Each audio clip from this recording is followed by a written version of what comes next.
Hey everybody, well here's my Revell Snap Tight M1 A-1 Abrams tank, which I gave a coat of primer of the Vallejo Gloss black, and quite to my surprise it is quite shiny.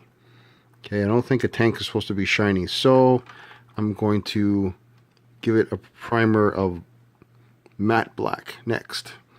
But just wanted to test out this this primer, and almost a 2-to-1 ratio of flow extender to primer worked pretty well, worked really well. So alright, so this is what it looks like at this point.